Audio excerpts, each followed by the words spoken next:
లో అన్న సౌత్ లో చెల్లెలు ఇవాళ వాయనాడ్ లో కాంగ్రెస్ కి లభించిన విజయం ఎలా ఉండబోతోంది? వాయనాడ్ విక్టరీ కాంగ్రెస్ కి కొత్త జోష్ నిస్తుందా? ఒక్కసారి నంబర్స్ చూద్దాం. వాయనాడ్ లో ప్రియాంక గాంధీకి భారీ మెజారిటీ దిశగా దూసుకుపోతున్నారు. 3,72,000 ఓట్ల ఆధిక్యతలో ఉన్నారు ప్రియాంక గాంధీ. రాహుల్ గాంధీ మెజారిటీని బ్రేక్ చేశారు ప్రియాంక. గతంలో రాహుల్ కి 3,64,000 మెజారిటీ వచ్చింది. రెండవ స్థానంలో సిపిఐ అభ్యర్థి సత్యన్ ఉన్నారు. మూడవ స్థానంలో బీజేపీ అభ్యర్థి నవ్య హరిదాస్ ఉన్నారు. నోటాకు 4,985 ఓట్లు పడ్డాయి. పోటీ చేసిన ఫస్ట్ టైం ప్రియాంక ఈ రికార్డ్ ని సృష్టించారు.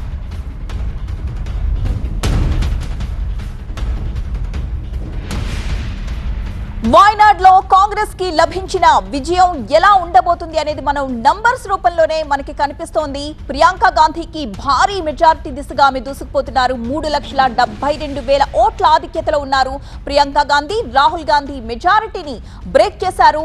గతంలో రాహుల్ కి 3,64,000 మెజారిటీ వచ్చింది. దాన్ని ఇప్పుడు బీట్ చేశారు ప్రియాంక గాంధీ. రెండవ స్థానంలో మనకి సిపిఐ అభ్యర్థి సత్యన్ కనిపిస్తున్నారు. మూడవ స్థానంలో బీజేపీ అభ్యర్థి నవ్య హరిదాస్ ఉన్నారు. నోటాకు 4,985 ఓట్లు పోలయ్యాయి. పోటీ చేసిన ఫస్ట్ టైమే ప్రియాంక ఈ రికార్డ్ క్రియేట్ చేశారు.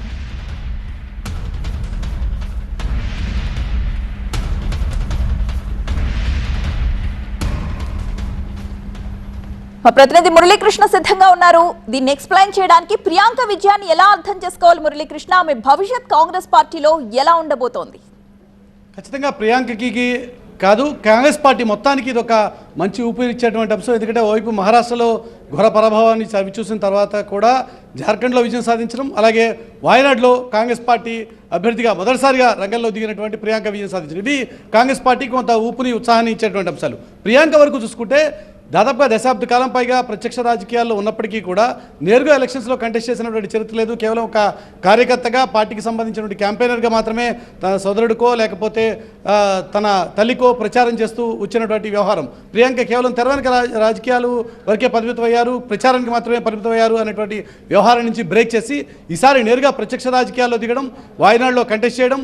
వాయనాడ్లో కంటెస్ట్ చేయడమే కాదు, 2024లో అంటే రీసెంట్గా 4 నెలల క్రితం జరిగినటువంటి ఎలక్షన్స్లో రాహుల్ సాధించినటువంటి మెజారిటీ కంటే కూడా ఇప్పుడు మరింత ఎక్కువ మెజారిటీ సాధించడం, ఇవన్నీ కూడా ప్రియాంకకి ఒక రకంగా ఖచ్చితంగా ఒక ఊపుని ఉత్సాహాన్ని ఇచ్చేటువంటి అంశాలు. లాస్ట్ ఎలక్షన్స్లో ఇంతకుముందు ఎక్స్ప్లెయిన్ చేసినట్టుగా రాహుల్ గాంధీకి 3,64,000 ఓట్లు వస్తే ఈసారి ఇప్పుడు ప్రియాంకకి ఇప్పుడు తాజాగా అందుతున్న సమాచారం ప్రకారం 3,82,000 ఓట్లు వచ్చాయి. అంటే గతంలో ఉన్నటువంటి రాహుల్ రికార్డ్ ఏదైతే ఉందో, అంటే 2019 ఎన్నికల్లో రాహుల్ గాంధీకి ఇదే స్థానం నుంచి 4,31,000 ఓట్లు వచ్చాయి. ఆ రికార్డుని కూడా ఇప్పుడు ప్రియాంక బ్రేక్ చేయబోతున్నారా అంటే 2019, 2024 రికార్డులను కూడా బ్రేక్ చేసి ప్రియాంక అత్యధిక మెజారిటీని సంపాదించుకుంటారా అన్నది ఇప్పుడు జరుగుతున్నటువంటి చర్చ. ఆ స్థాయిలో ఈరోజు ప్రియాంక గాంధీకి ప్రజానికం పట్టం కట్టారని చెప్పనుకోవచ్చు. ఇక్కడ గమనించాల్సిన విషయం, భారతీయ జనతా పార్టీ అభ్యర్థిగా దిగినటువంటి నవ్య హరిదాస్ ఖచ్చితంగా ప్రియాంకకు పోటీ ఇస్తాను, తాను విజయం సాధిస్తాను అని చెప్పి పెద్ద ఎత్తున ప్రచారం చేసుకున్నప్పటికీ కూడా లెఫ్ట్కి సంబంధించినటువంటి అభ్యర్థి సెకండ్ పొజిషన్లో ఉండడం, కేవలం నవ్య హరిదాస్ 3వ స్థానానికి పరిమితం కావడం అనేది ఇక్కడ గమనించాల్సినటువంటి అంశం.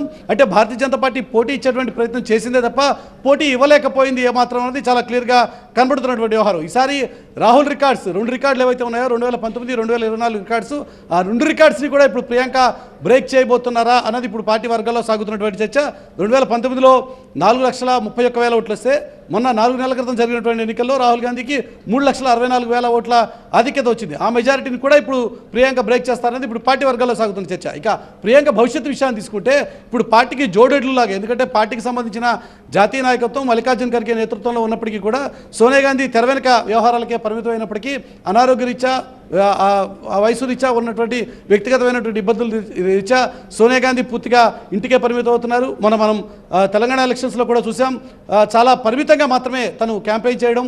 సభ దాదాపుగా 2.5 గంటలు 3 గంటల నిడివిలో బహిరంగ సభలు ఉన్నప్పటికీ కూడా కేవలం ఒక 10-15 నిమిషాలు మాత్రమే డాష్ మీదకి వచ్చి మాట్లాడి వెళ్ళిపోయినటువంటి సందర్భం. అంటే హెల్త్ రీత్యా తను కేవలం కొంత మేరకు మాత్రమే పరిమితం అవుతున్నారు, ఇన్వాల్వ్ కావట్లేదు.